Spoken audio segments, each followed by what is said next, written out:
Sveiki visi. Esu Dovydas, saugumo operacijų centro paslaugų vadovas ir šiandien ką norėčiau ir pašnekėti, tai apie spragų karuselę, apie saugumo sprendimus, jų sinergiją, kaišant savo spragas, savo pažeidžiamumus ir ką reikėtų daryti, į ką reikėtų atkreipti dėmesį. Tai esame pripratę prie mūsų jau įprastų saugumo sprendimų, tai antivirusinės programinės įrangos ir ugniasenos.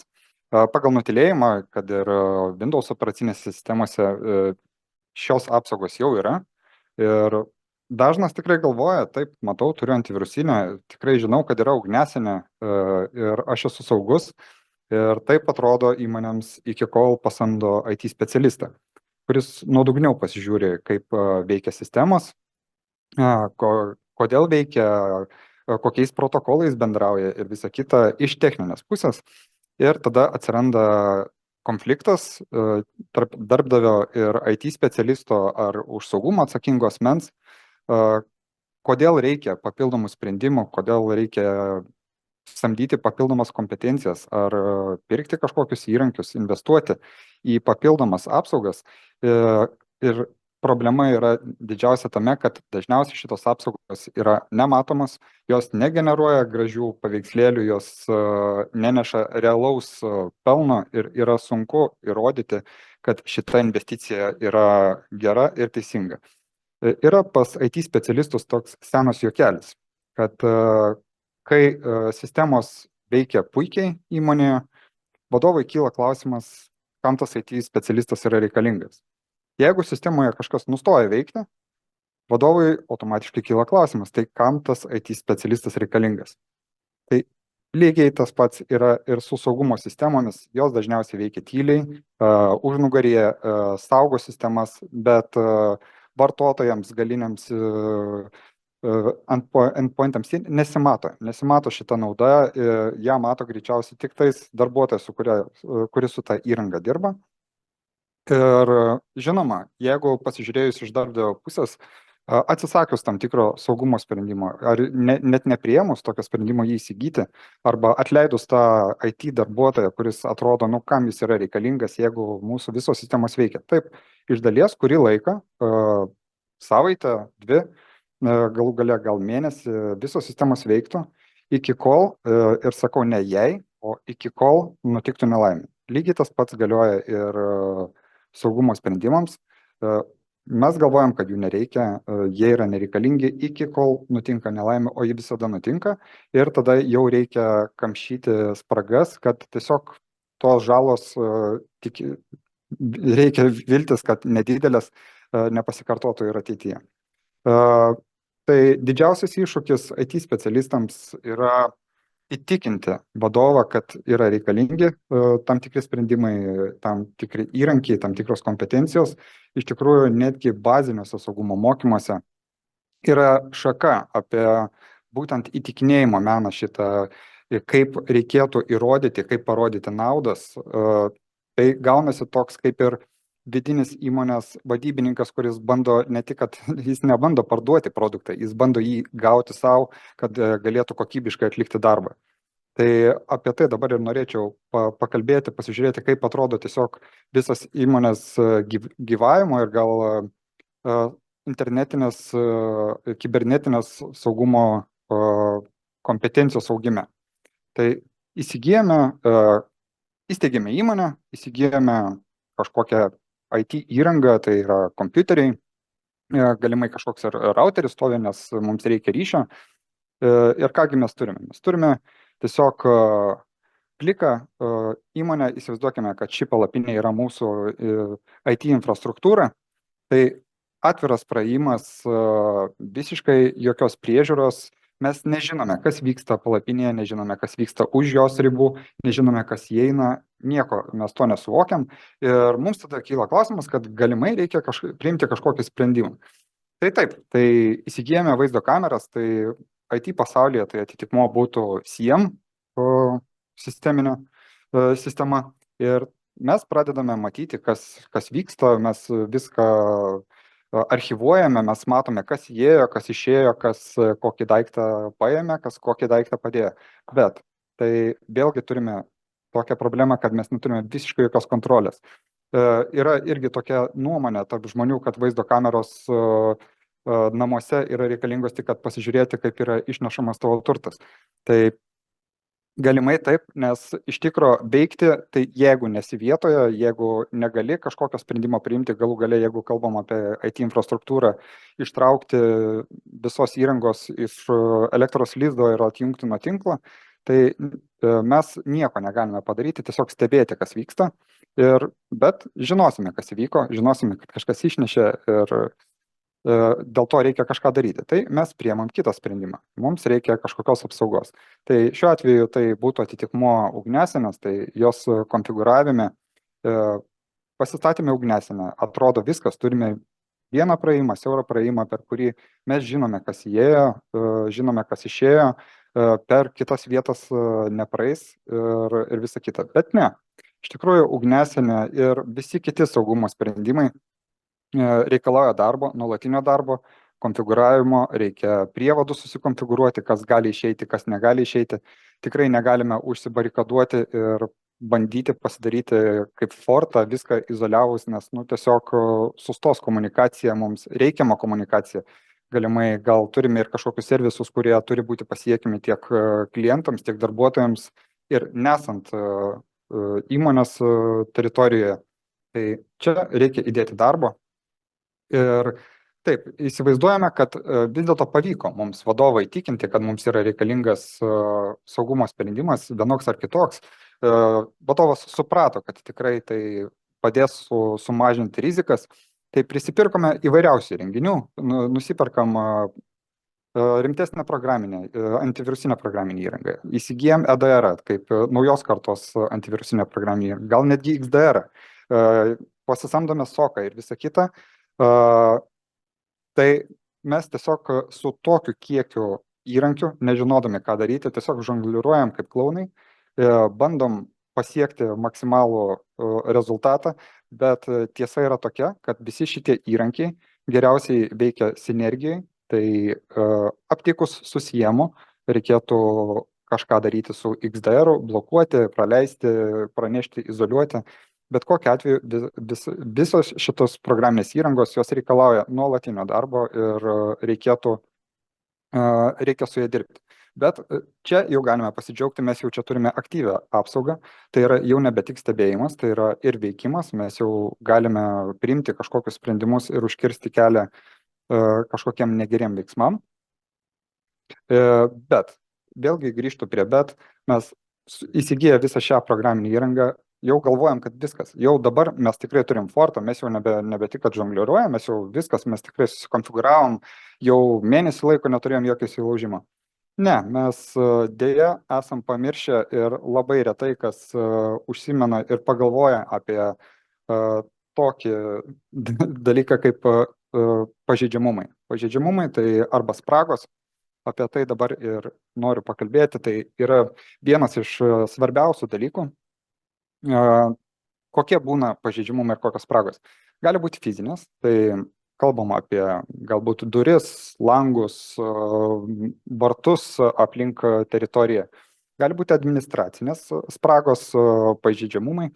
Tai kai į teritoriją ar į patalpas yra įleidžiami žmonės, kurių nepatikrino tapatybės kažkoks, ar apsaugos darbuotojas, ar dar kažkas, į serverinę gali patekti bet kokie asmenys, patekti prie dokumentų. Tai yra administracinės spragos, techninės, tai labiau galbūt kaip pirštų anspaudų skeneriai, akies rainelės skeneriai ir panašiai. Ir toliau, apie ką mes ir norim pakalbėti, tai čia dabar mūsų tema bus, tai programinės ir konfiguracinės, tai yra labai aktualios temos, dėl to, kad tiek, jeigu kalbant apie viršutinės 3, tai šitos spragos yra išnaudojamos esant teritorijoje, esant kažkur netoliese, atėjus tiesiog jau į geografinę vietą. O konfiguracinės ir programinės spragos yra išnaudojamos plačiai visame pasaulyje, jeigu jūsų įranga, jūsų išeina tinklu į internetą, tai gali būti išnaudota. Apie ką ir dar norėčiau parodyti, pakalbėti, kaip atsiranda šitie pažeidžiamumai. koks yra gyvavimo ciklas. Ir mes matome šitą velnio ratą, kurio prasisuko šitie 4 lygiai. Ir kaip Aldas pasakė prieš šitą prezentaciją, kad papasakosiu, kaip ištrūkti iš šitos karuselės, kurią jūs galimai visai nenorite suktis. Deja, to nebus. Esate pakviesti visi. Tie, kas naudojatės kompiuteriais, galiu netgi drąsiai pasakyti, bet kurią elektroniką, kuri vienaip ar kitaip bendrauja su aplinka, vienaip ar kitaip patenka į internetą, ji yra pažeidžiama ir galimai yra nulaužiama. Per ją gali patekti į jūsų tinklus, gali pridaryti žalos ir reikėtų į tai atkreipti dėmesį ir atžvelgti. Tai ciklas, nuo ko viskas prasideda? Tai viskas prasideda nuo pažeidžiamumo atradimo. Tai gali būti geriausių variantų, kad pažeidžiamumą atranda tie vadinamieji baltieji hakeriai ar bounty hunteriai, kurie yra nusamdyti būtent šitam pažeidžiamumui atrasti ir tada tiekėjas produkcijos užtaiso šitas spragas, tai greičiausiai buvo gal programinė klaida ar kažkas tokio. Bet daug didesni pajėgumai yra blogoji pusė. Ir tai ar hakeris, ar hakerių grupuotė nuolatos bando įveikti visą programinę įrangą, visą techniką nuo mobilaus telefono iki automobilio. Tai atsiranda šitie pažeidžiamumai ir kas toliau vyksta. Yra šitas pažeidžiamumas išnaudojamas savo naudai gauti. Dažniausias variantas tai būna, kad yra gauti savo finansiniai naudai arba šantažui. Kas gali blogiausia nutikti, tai gali būti piktybinis veiksmas, tiesiog visai sustabdyti jūsų veiklą. Tai yra išnaudojamas šitas pažeidžiamumas ir kai jau šitas hakeris ar hakerių grupuotė pasinaudoja būtent tam, kam jis norėjo tai panaudoti, tai greičiausiai bus tiesiog vienas ar keletą taikinių. Šito pažeidžiamumo žinias hakeriai pradeda pardavinėti tamsiajame tinkle. Tai tamsiajame tinkle pardavus šitą informaciją, jie pradeda naudotis daugiau hakerių. Ir kas nutinka, kai kažkokią paslaptį žino daugiau negu vienas asmuo. Tai ji yra nutekinama ir ta informacija yra paviešinama. Žinoma, gali nupirkti ir neblogieji asmenys. Šitą informaciją gali taip pat medžioti ir tie patys įmonės nusamdyti baltieji hakeriai, kurie stebi, kokia informacija yra platinama tamsiam tinkle, nupirkti tą informaciją, sužinoti, ko jiems reikia imtis. Bet vis tiek pažeidžiamumas yra paviešinamas ir čia yra pati pavojingiausia dalis iš visų šitų 4 lygių, nes šią informaciją pradeda naudotis ir visai neturintis arba mažą kompetenciją turintis įsilaužėliai. Ir tai jiems dabar nebėra sudėtinga dėl to, kad šiandien mes turime labai pažengusi AI, dirbtinį intelektą, ir jam sušėrus informaciją apie pažeidžiamumą, taip vadinamą exploitą galima sugeneruoti minučių eigoje ir net nebereikia jokios kompetencijos, kad žinoti, net žinant, kaip įsilaužti. Anksčiau reikėdavo turėti programavimo žinių, reikėjo tinklo žinių turėti. Dabar to jau taip labai nebereikia, užtenka galimai pagrindų ir sušėrus tą informaciją mes gauname exploitus ir galime įsilaužti į kažkokias sistemas. Ir kai ta informacija yra paviešinama, mes jau kalbame apie daug didesnius mastus. Tai nebe viena hakerių grupuotė, tai nebe vienas hakeris. Mes jau kalbam apie tūkstančius, galimai gal net ir 10 tūkstančių. Pats pavojingiausias pažeidžiamumas greičiausiai yra RCE, tai Remote Code Execution. Tai netgi jeigu jūsų sistema priima labai nedidelę arba ribotą kodo eilutę, hakeriai pakankamai yra išradingi ir sugeba su tą vieną eilutę išgauti po to visą spektrą, tai ar PowerShell komandų, ar Pythono skripto, ar net to elementaraus CMD, per kurį gali vis dėlto po to atlikti savo veiksmus, užsitikrinti, kad bus sudėkta kita jau piktybinė programinė įranga ir pasieks savo tikslų. Nekalbant apie, nustojant kalbėti apie šitos visas grėsmės, apie šitos baisumus, kai yra pažeidžiamumas paviešinamas, ateina anksčiau ar vėliau vis tiek ateina mūsų ketvirtas etapas - užkardymas. Tai kadangi pažeidžiamumas buvo paviešintas, apie tai sužino ir visuomenė, žmonės, kurie naudojasi šitą programinį įrangą, kurie turi kompetenciją, jie, žinoma, pirmoji reakcija kokia, tai reikia tai sustabdyti, reikia užkardyti, tą patį daro ir gamintojai. Tai ką daro gamintojai, tai stengiasi kuo greičiau tai užpačinti, išleisti kažkokį atnaujinimą ar išleisti konfiguracijos rekomendacijas, kaip mes galime užkardyti šitas spragas ir tai tiesiog įvyksta. Ir atrodo viskas, prasisuko visas ciklas, mes esam apsaugoti ir viskas yra gerai. Deja, ne. Iš tikrųjų, buvo rastas vienas pažeidžiamumas, jis buvo išnaudotas taip, bet kiek pažeidžiamumų dar buvo nerasta. Jų galėjo atsirasti ir naujų, tai užkardimo metu atnaujinus sistemas galimai galėjo įsivelti naujas programinis kodas ir atsiranda naujas pažeidžiamumas, kuris yra lygiai taip pat vėl atrandamas, vėl išnaudojamas, vėl paviešinamas. Tai čia tai yra užburtas ratas, esame šitam velnio rate ir tiesiog mūsų tikslas yra pasirūpinti, kad mes pažeidžiamumą rastumėm pas save greičiau, negu pas mus jį ras hakeriai. Pažeidžiamumų ir spragų visas ciklas yra pavojingas dar ir tuom, kad nepadės net darbuotojų budrumas. Galima pravesti įvairiausių mokymų, galima išmokyti darbuotojus nespaudinėti ant phishingo nuorodų, neatidarinėti nežinomų failų ir visa kita. Tai visiškai nepadės, tai gali būti visiškai autonominė sistema, kuri tiesiog ir stovi serveriniai ir su ja nedirba visiškai joks žmogus, yra panaikintas žmogiškasis faktorius. Sistema turi pažeidžiamumą, jeigu tai yra prieinama iš išorės, sistema gali būti nulaužta.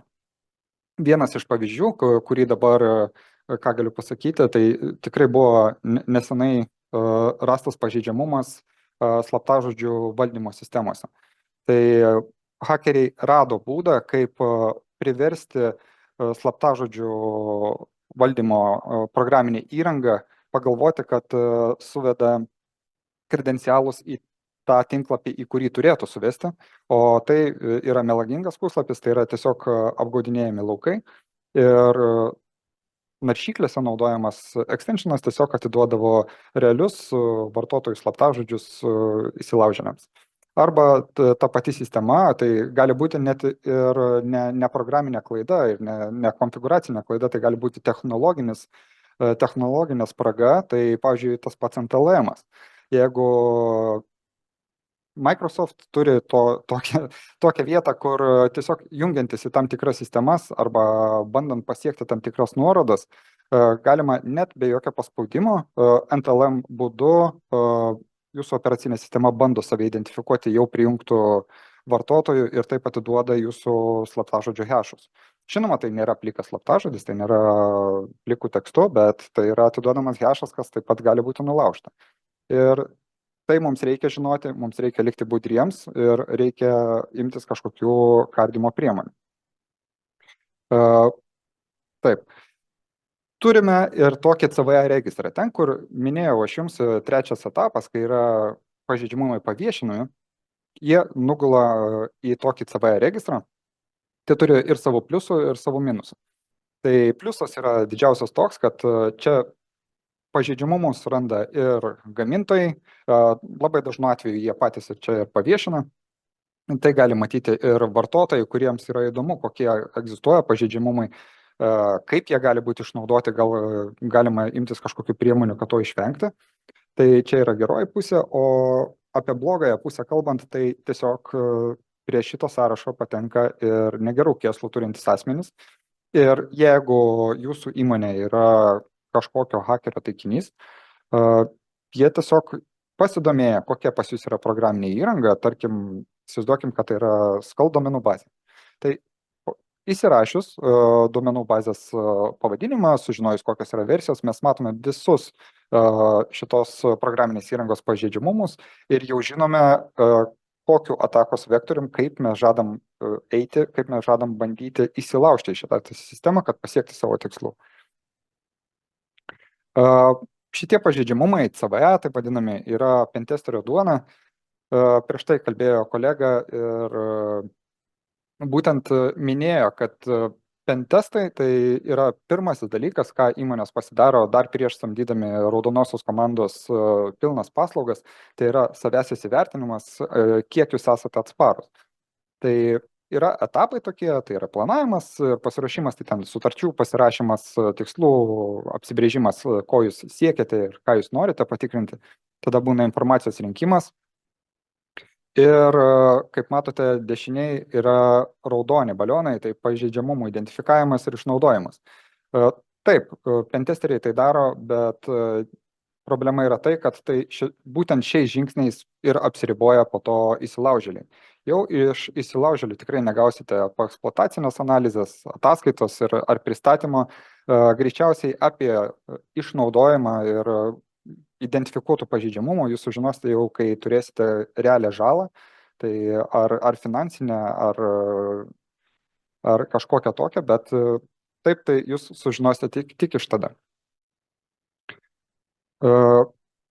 Yra grėsmės, kas gali nutikti, kai jūs nulaužė ir apie jas tikrai esate visi girdėję ir turbūt jau gal ir nusibodo klausyti, kai sako, kad taip, pas jūs bus finansiniai nuostoliai, duomenų praradimas, reputacijos praradimas. Ir visi galvoja, kad čia mes kalbam jau apie didelio masto įsilaužimus ir tikrai mums tai negrėsia, bet taip pat kolega prieš tai minėjo, kad kas 4 sekundės įmonės yra nulaužiamos, tai yra svarbu nebūti statistikos dalimi, o ir labai didelio masto įsilaužimo nereikia, nes kalbant apie veiklos sustabdymą.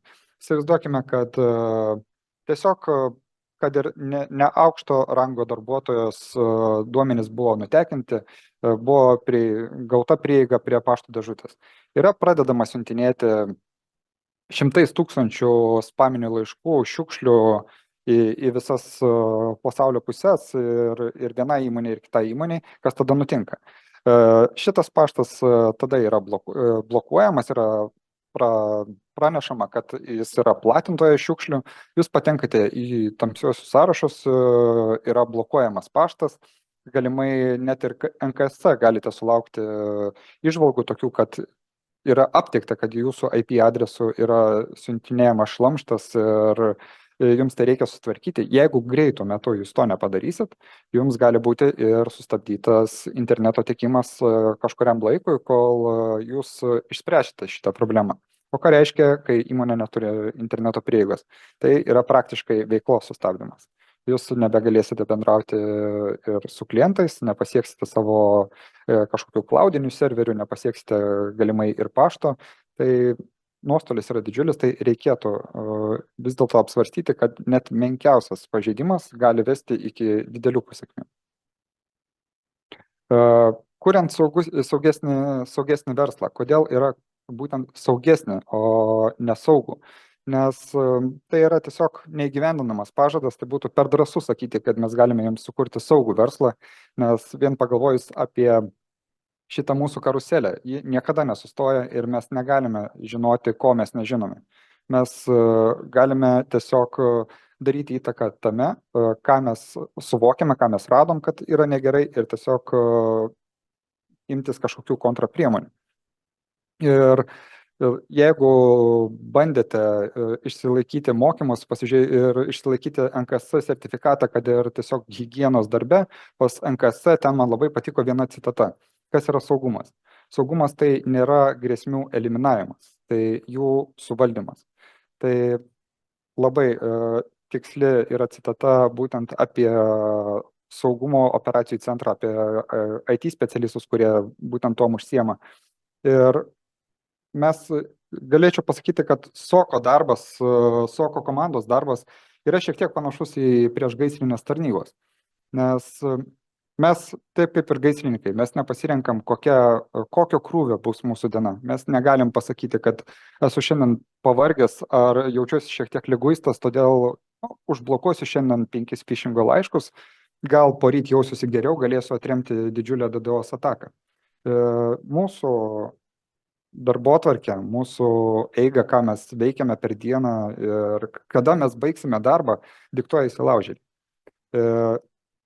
Tai yra didžiulis darbas, didžiulis krūvis ir jau kai vyksta kažkas, aktyviosios priemonės, jas reikia valdyti ir mes jau stabdome kažką vykstant.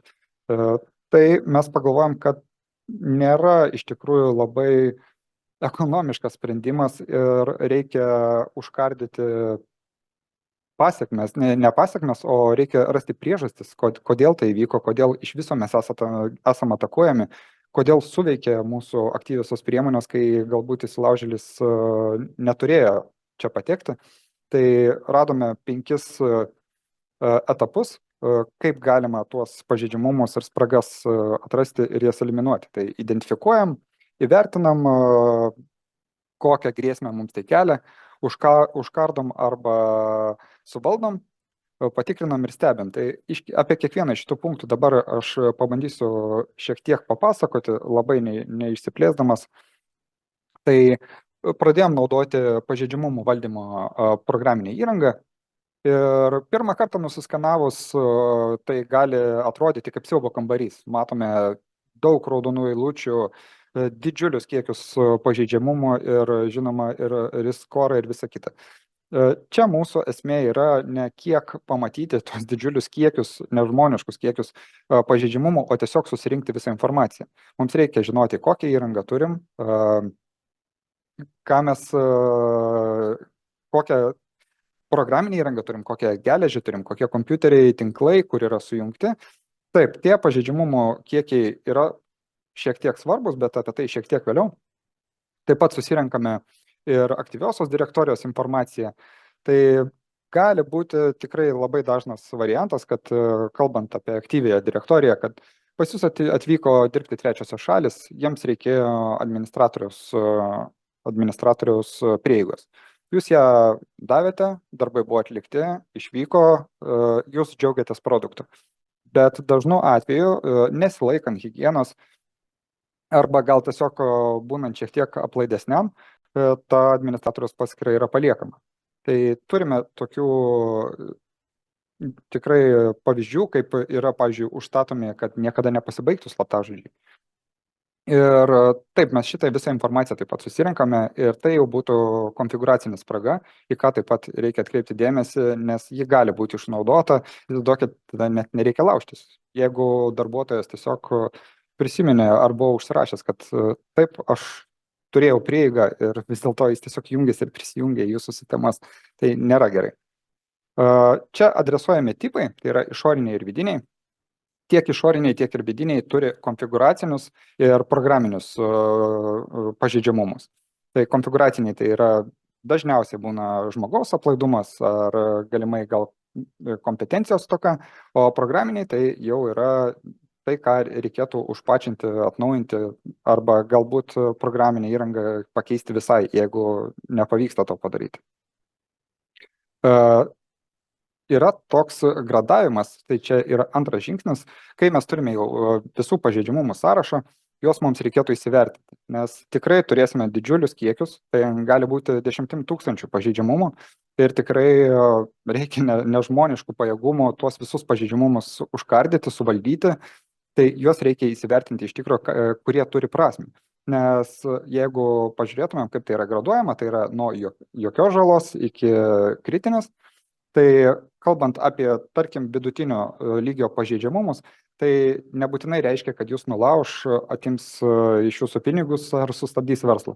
Tai gali būti, kad tiesiog susiklošius tam tikrom aplinkybėm programa gali tiesiog užlūžti. Gali užpildyti jūsų laikinoje atminties ir tiesiog galbūt užlaužti sistemą. Taip, tai nėra gerai, bet ar tai yra kritiška? Ne. Kalbant apie kritinius, juos reikia reaguoti nedelsiant, nes tai dažniausiai reiškia prieigą iš išorės prie jūsų sistemų ir galima tikrai didžiulę žalą. Tai visus gautus pažeidžiamumus mes tada įsivertinam būtent pagal šitą CVSS skalę. Tai kokio lygio šitas CVSS, tai yra dažnai programinės įrangos turi keletą skaičiavimo būdų, tai įvertina, ar tai yra pasiekiama iš interneto, kokia kita technika gali pasiekti šitą įrenginį, kokia koreliacija tarp programinės įrangos, nes kai kurie pažeidžiamumai, tai pavyzdžiui, jeigu jūs ir turite seną Apache serverį, ir vis dėlto jis net nėra paleistas, jūs neturit jokio web serviso ir jis nėra pasiekiamas iš interneto, tai nesvarbu, kad tas pažeidžiamumas yra, tai jums jokios grėsmės nekelia, reikėtų atkreipti dėmesį į kitus pažeidžiamumus. Tai ką reikia atlikti gavus visą šitą informaciją, tai visada reikia pateikti ataskaitą atsakingiem asmenim, tai dažniausiai būna administratoriai ar už IT saugumą atsakingi asmenys. Apie kritinius pažeidžiamumus, kai skenuojate, būtina pranešti nedėlisant, pasidaryti alertus, jeigu vis dėlto yra kažkoks periodinis skenavimas, kad tik gavus kritinį pažeidžiamumą jis turi būti užtaisytas vakar.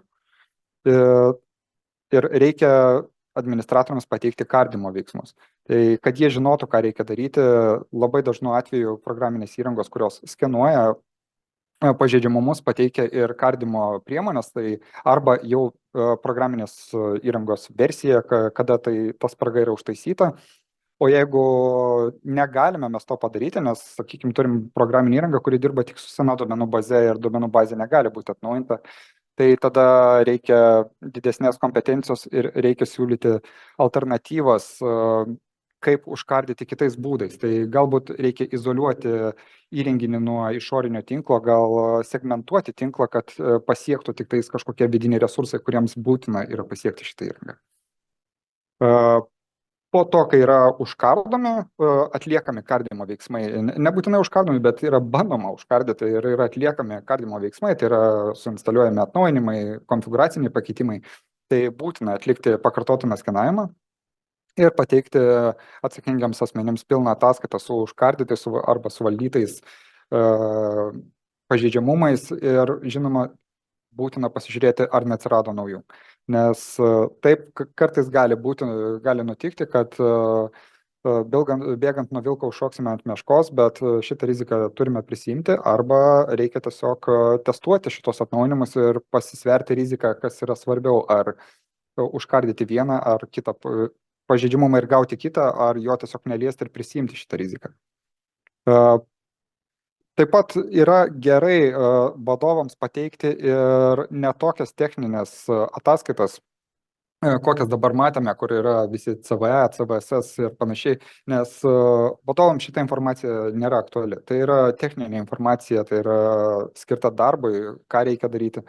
Vadovams reikėtų pateikti subendrintą informaciją, kokių turime pažeidžiamumų, kiek mes esam matomi iš išorės, pateikti su grafomis, parodyti, kokia programinė įranga yra labiausiai pažeidžiama ir jeigu tai kartojasi, galimai gal pasiieškoti alternatyvos, kad įmonė taptų saugesnė. Tai yra sprendimai, kuriuos reikia priimti. Ir būtent atlieka tokius skanavimus yra ne vien nauda, kad jūs matote ir savo pažeidžiamumus ir juos galite kardyti, galite planuotis.